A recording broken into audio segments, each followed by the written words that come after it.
Welcome back, everybody. Welcome back to the canyon. Welcome back to the state of the canyon for the, I don't know, it's March.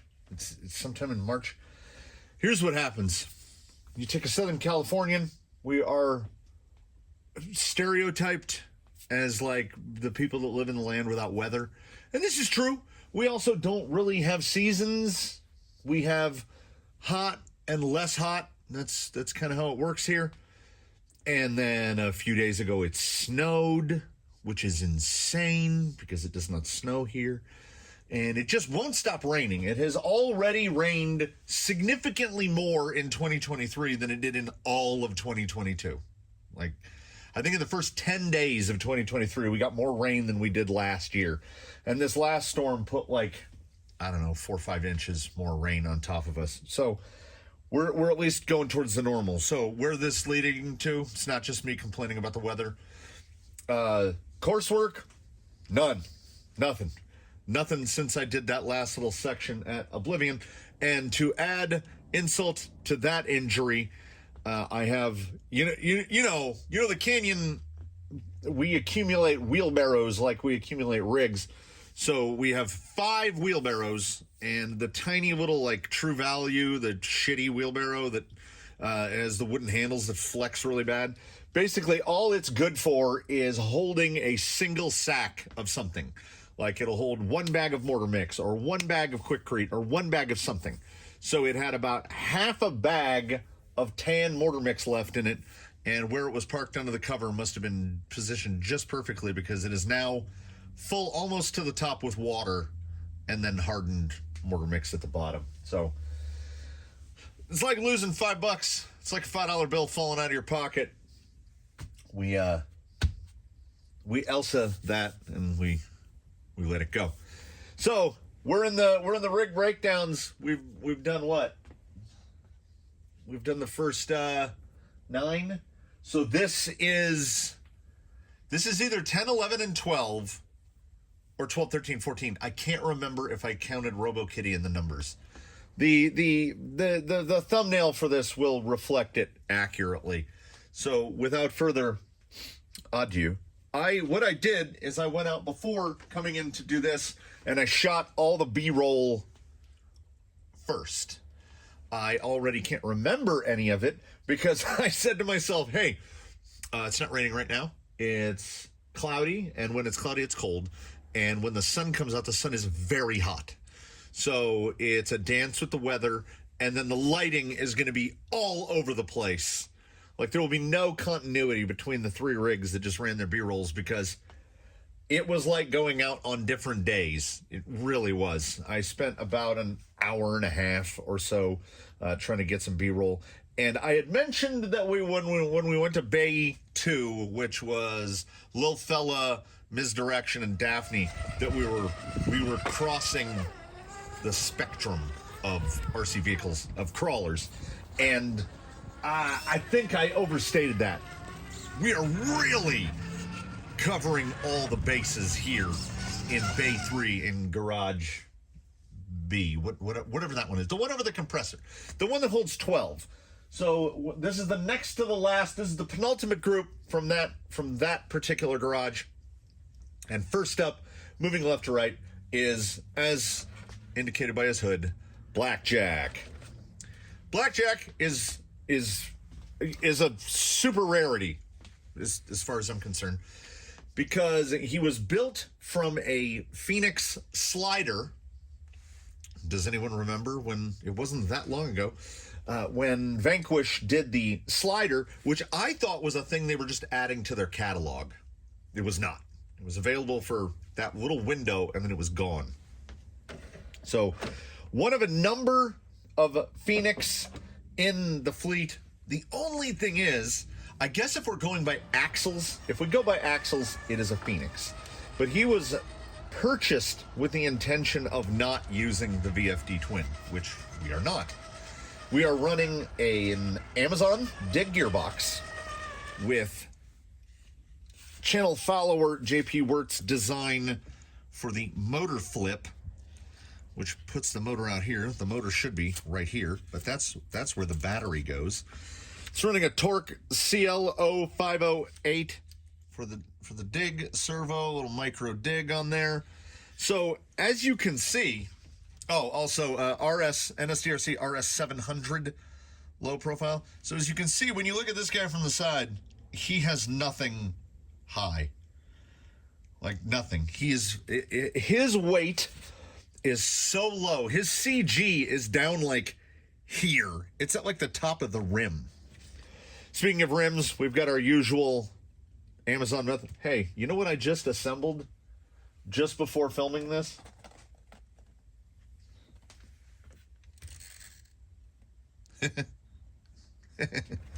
Identical. Let me get, okay, Fusion Pro 2300 kV. Let me see if I can remember all of the words. The tires are Team OT6 Voodoo KLR Trail Spec Yellow Halo Air Down Carcass. That's what the tires are, and they are fitted with the Halo Air Downs. The stock incision shocks have been removed in favor of Deluxe Fab DravTech Ultra Shorts, which are as close as to be approximated to be 80 millimeters. They're running 40 weight oil, and they provide superb damping and fantastic performance. As there's sort of a Vegas theme going from his Blackjack name, we've got the like crushed velvet looking plastic, which was left over from a sheet where I had fabricated a pick guard for a bass guitar. So all of the little pieces are all in there. Battery tray, skirt sides. Other than that, it's all, it's a Phoenix. And as it came from the slider, you can't feel that smoothness. But you can trust me when I say that is exceptionally smooth because they are titanium links. And he is very quiet. He's much more quiet than your typical Phoenix because, we don't have a VFD twin in there, which is a bit of a clanker. And then bumpers were sourced. This is some random axial bumper that was cut quite a bit to fit the body, which I'll talk more about in a moment. The winch from the stock bumper on an Ecto. And this is a VS410 Ultra rear bumper from the bumper pack with some pretty sizable extensions to get it out towards the back of this big old body. The big old body is the Killer Body Marauder 2, which I think looks phenomenal. Like, it looks absolutely fantastic. When I was building and assembling it, which this body really straddles a line between Lexan, which is what it is, and a full-scale hard body. Like hinges, windshield wipers, little details, full inner fenders, light buckets, roll bar. I even left some stuff out. It had light buckets for right here. I wasn't intending those, didn't put them in. The gas door, the full cage. There are add-on bits. There's like a roof basket for the top of the cage part, and I really want to get that, but I have not, as of yet, been able to locate it. It was painted with Krylon Fusion camouflage paints. The bed is done with real bed liner. Hand painted the seats and stuff. I actually, it took a long time. I ended up snapping off the driver's side on this vehicle, it being right-hand drive. I snapped off that mirror almost immediately, but the other one lives on. I have a thing about breaking off mirrors. I've broken a lot of mirrors off a lot of rigs, but that mirror won't die. I really like this build, and I think if you're watching the footage that's going on in the background, he is really a goer. And it's made all that more surprising by the fact that these are the trail spec tire. So the compound that these are made out of is nowhere near the red, what is it, Vex Red, that is on the, like, KLRMs. This stuff is actually, like, I would put it closer to, like, honestly, I would put it closer to, like, what a Canyon Trail is made out of. It is a trail tire that just happens to rock crawl really quite well, helped by the fact that it is the Halo Air Down edition, and there are Halo Air Downs in them. Of all the things that I have tried, I have not yet found a tire foam combo that has worked as well, you know, off the shelf out of the package. Now, you can cobble some stuff together and get fantastic performance, but those tires and those foams are designed to go together, and they go together almost magically because the compound is not super sticky or super soft, and this guy does great. I think I covered the electronics. I covered the Dravtex, which are fantastic. Fusion Pro, like RS 700. Like, this guy was not a spare no expense type of build. The tires, the foams, tires and foams were provided to me. The Dravtex were provided to me. So he got some luxury quality of life upgrades that didn't come directly out of my pocket. And now I sit there and I look at it and I go, okay, Fusion Pro, Dig Gearbox, Torque, and the NSDRC. So this, and this cost more than the whole rest of the rig put together. So when we, through the gracious benefactors and supporters of the Canyon, we can throw money at different angles to get things to come out the way we want, because otherwise I'm budgeting every single item, because I try to put a ceiling for each build. Unfortunately, or fortunately, depending on how you want to view it, I think that ceiling is made out of glass, because we break that ceiling all the time. Up next, the man in the middle. And if you want to talk about, he does not sit well on the foam block. If you want to talk about something that is categorically in opposition to the vehicle you just saw, Old Blue RC four-wheel drive Trailfinder 2 Marlin edition. And do we still not have a red rig? We have a rig with some red on it, but we don't own a red rig. I've come to the conclusion, maybe I don't like red. Do I not like red? I don't know. Anyway, this guy comes, obviously the Marlin edition comes with the body in red.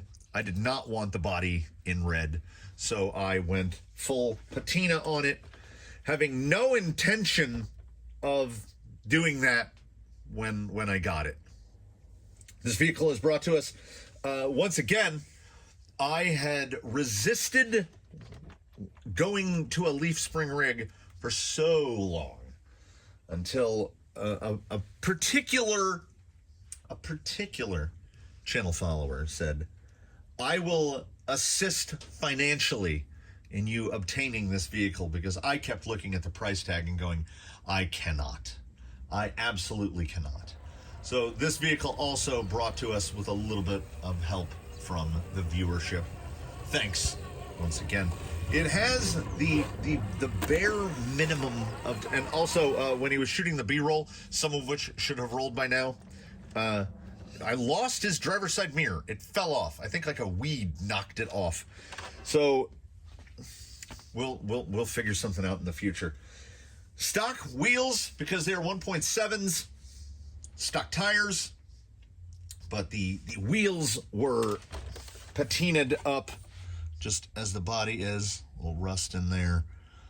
Baked the red color off the beadlock rings. Scale hubs, which I realize now I should have done a bit of weathering under those scale hubs, because they are glaringly silver and shiny. The bumpers are fantastic, and forgive me for my absolute inability to remember who made them. They're fantastic. They allow for a shackle flip in the front. It is a perfect fitment with the body on the back. I think they fit perfectly. I think they look fantastic. They increase the approach angle significantly. The stock trail finder bumper sticks way, like it sticks out of frame. It's way out over here. So I love the way it looks, and I love the way it looks, but this one is kind of the, like, when people that don't do this sort of thing and they just view it from the outside, when they come in here into the shop and they see all the vehicles laid out, everyone gravitates to this one. Something about scalers, that you know, that ultimate sacrifice for vanity, and the weight of this full hard body is a serious sacrifice for vanity, and it is a color that can never be reproduced. I had 3 different cans of blue in my leftover paints bins, didn't buy any blue, and was just putting down layers, which is, I think, why he came out with as much of depth to his paint as he did. I think the rust came out perfectly. It is definitely one of the best patinas I've done, and I am nothing but pleased with it. Mine shipped without a roll bar in the package, and I got the roll bar, and by the time I had gotten the roll bar, I'd already been driving it for a while, and now it's sitting out here. Now when I put the roll bar in place in it, I don't know. Like, I think I like it without it. Now, maybe if the roll bar was like rusted steel looking, or rusted chrome, I might change my view on it, but I think I like it like that. So we've got that, how the body is retained. We'll pop that off. I did the usual amount of nonsense. I found out, don't bother with the internal fenders. They are like, when I say paper thin, I really mean it. This one, they were molded pretty badly on the pull from whatever they did, so they shattered almost immediately. I've got the Bauhaus shackle mounts in the rear. Of course, these bumpers, the front bumper accomplishes the shackle flip so that it puts the link back here. It comes in the front on the other one. So it hurts your breech angle. Its performance, honestly, is far better than I anticipated what a leaf sprung rig would be. But at that same time, it's a scaler. It's not going to do, like, if you take Blackjack out there and you take this guy out there, they're effectively not going to be able to hit the same lines. And I've added my own little spice to it. I fabricated the standoffs, I fabricated the sliders, and the big centerpiece. What the big centerpiece allowed me to do is mount the transfer case up here, and stock, it hangs way down, and the drive shafts are basically straight, and they go into everything. So I fabricated this little piece, electronics, battery, Bish Bosch, 45 turn Injora up there, AGFRC, 32 kg. Like, I didn't, vintage, it's running on an MX3X from Airtronics, feels great. Amazon shocks, which, honestly, I think those what are they called? Ultimate scale shocks from RCV 4-wheel drive. I built these and filled these and did everything exactly the same as what was on the vehicle when I got it, and they basically feel exactly the same. I replaced them with these because these shocks are black, and they've got the little accordion boots, and the shocks that came with it were white. So, vanity for the sake of vanity. I have no real issues with it. It's fun to drive once you get your mind attuned to the fact that there are some things it's simply not going to be able to do. And I did an unwise thing because I am lazy, which is I took the little body mounts off right here, which go through these 2 holes in the bed. So when you roll this, it just ejects the whole body. And the sounds that it makes are like, you go, ooh, you clench up when this thing takes a tumble, because I keep waiting to just shatter something. So, as fun as it is to drive, it is certainly not the thing I reach for first, and that is because I feel like my level of operator violence and the nature of the rig itself, we are somewhat in, we're not like this, we're like this. And I'm going to do something dumb and I'm going to break it. And I definitely try not to break things intentionally. If a break occurs, it occurs. That's the way of the world. But I'm not headed out there with the intention of snapping an axle housing or something. So he is fun. And what I should do is put stuff like lights, put headlights and taillights, put like a proper lighting kit, with the side markers and the blinkers and that whole thing, and probably get some sort of driver figure in there, lean into the scale, either replace or do something about the mirror, even though what I do with mirrors is snap them off. Because I don't want to say I neglect any of the rigs. It's just that we've gotten to a number now. We're at a point on the number wheel that, like, if I drove one a day, it would take me 3 weeks. And that, I'm not bragging. Like, I know there are tons of people that have way more, but the most alarming part about that, which I should present to everyone, is that I didn't start a YouTube channel to do this with the intention of, oh, hey, I bet I can get a bunch of stuff and then have a ton of rock crawlers. If there were no YouTube and I wasn't talking to a microphone attached to a camera right now, there would still be like 20 some of these. Long before we got into any sort of YouTube stuff, I think at the peak, I had like 11 slash-based two-wheel drives, like of all sorts and flavors, with no intention of showing any of it. Third up, last man in there. And once again, we just keep moving across in terms of things that are unlike other things. We go from a Phoenix with an Amazon gearbox to a Trailfinder 2 to a Charisma SCA 1E, the Prairie Wolf. He is a van. He is a van. This is the RTR body. It has been painted on the outside with Spaztics color change. He is fitted with some 1.9 Steelies and the teeny tiny little Class 1 J-Concepts landmines. The Vanimal, as is his name, I believe the Vanimal holds 2 crowns. The first crown is he is the undisputed king of angry Lexan noises. When you drive this thing, because of the overhang of the back end, you're going to make a lot of noise. Like a lot of noise. And he has to run a tire this small because it's the only thing that will fit up in the fender wells. How much of the original SCA 1E remains? Well, he wasn't a rig that was built specifically to fit a body, because when he was bought, he came with this body. What was done, though, is he is on the second iteration of LCG, and this was built because I did not like the original body mounts. I didn't like how short the chassis rails were. Like, look at the drop down back here. To put this little, I don't even remember what this is from. I think it's from a Bauhaus battery tray. I wanted to get this down near the bumper to give some support to the bumper that's molded into the body.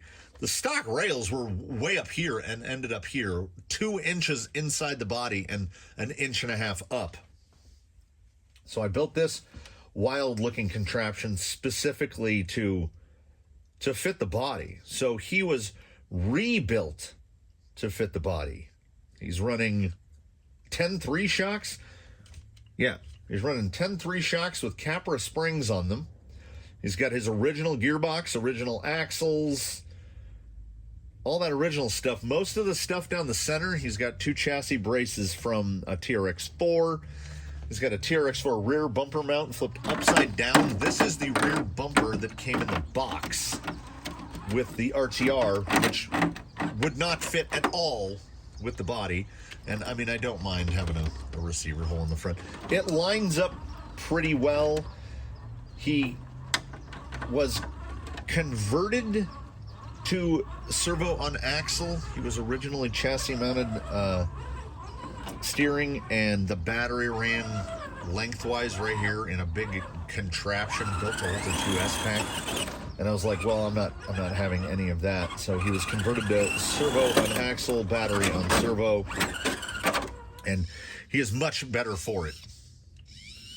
Oh, and it should be pointed out that his steering apparatus is mostly composed of Red Cat parts, because he snapped a drive shaft and turned 3-wheel drive, and I could not obtain a replacement. So I just changed the knuckles, changed the drag link, changed the drive shafts, changed all that. And you know what? I've got 3 more of those Red Cats back in the days from when Mutation was a vehicle, and he broke drive shafts all the time. So I bought a bunch of replacement drive shafts directly from Red Cat, and they're just sitting in a box waiting for this guy to break them. And hopefully the amount that he has lasts long enough that whatever supply chain issues might get remedied a little bit, and I will be able to order some replacements, because I've got the whole carbon fiber steering knuckle set for this, and I can't use it. He has had pointless things that I do. He's got an STRC lay shaft for a / Magnum gearbox, which enables him to run associated spurs, associated / element, and even geared 1487, which is what he is geared. He's running a 1200 kV Fusion, Legacy Fusion, and he's still kind of fast. He's a little fast. I'm not 100% sure what the gear reduction is inside the ATT gearbox. And the ATT is for this. If you look very closely, they rotate in opposite directions. One of only a couple of vehicles here that have some sort of anti-torque stuff, anti-torque twist stuff employed. But yeah, he is, like, you can see how he's fast. He's too fast. Another one of those peculiarities from what I call, and I don't mean it in a derogatory way, I call them the off-brands, because here in the United States, we don't get support or anything for G-Made, Cross, Charisma. There's this whole list that we don't get the stuff. They don't, like, you can't break through the wall of that big 3 Traxxas axial element, or the little stuff that moves alongside, like Vanquish. These guys, I think the axles are great. The pumpkins are horrifically overcomplicated. There are so many screws holding this together, but they're nice and round. And even with how low this guy is, like, look how skeletonized out he is on the bottom. There's really nothing down here. And, like, they slide so well over rocks, and the pinion is mounted kind of high, so it clears everything. It's really nice. It's a shame that they don't get more exposure here in the United States. And this was a guy that when I built the chassis for him, it wasn't to overcome some sort of great failing in performance. The body mounts as original are some really hacky bodgy stuff. I don't know, like, there's a piece that goes up, like, it uses a conventional tower, and a piece that goes up, and then a bar that goes back, and then it goes over, and they just wobbled all around. And now they don't wobble all around. So I couldn't buy what I wanted, so I made it. And there he is. The Vanimal is great. No one sees the Vanimal and doesn't go, haha, that's awesome. Because the Vanimal is awesome. Everyone needs a, well, no, they don't. Not everyone needs a rock crawling van, but man, is he great. And so far as I'm aware, the only other rock crawling van option you have is the Rock Van by Proline, which does not have proportions anything like this one. Like, this guy's a van. He looks like a van. He's awesome. I didn't get it on the front body mount at all, but that's okay. he's going back in his garage for a while. I haven't driven this guy in a couple of weeks or months. I haven't driven this guy in a while, so it was nice to get the Vanimal out there on the course again. And it was nice to have you all come along again for another bench breakdown with some B-roll in the background. Hopefully you tuned in for the stuff during the past week. I think we had some good stuff. I think. Coming up next, what is coming up next? Tomorrow will be, I believe, is a quick review on some tires tomorrow. I'm not 100% sure what tires. I haven't decided yet. But it's a quick view on tires tomorrow, and we're going to move on from there. As the weather improves and we get back to a normal, I would love to get some more 6-line, 6 gates stuff going again, because I think I've had a long enough break. I'm starting to miss it. So we'll hope. Hopefully the wheels will help with that. The wheels of fate. They seem to be very wise, and they know what to pick and when to pick it. So thank you all once again for watching. The State of the Canyon, the weekly update, is one of the lowest watched episodes that I put out in any given week. So extra double special shout out to those who not only watch it but stick through and watch the whole thing. You are the heart of the canyon, my friends. So please do comment below if you have any comments, you have any questions about that. Oh, I will try to remember to put links, either those little tab links up above or something, because I'm pretty sure that all 3 of these guys that were featured today have either a build series or a playlist or something about them. I know he does. I think they all do. So I will try to remember to do that. I will thank you for the last time in this installment for watching. Comments, yes.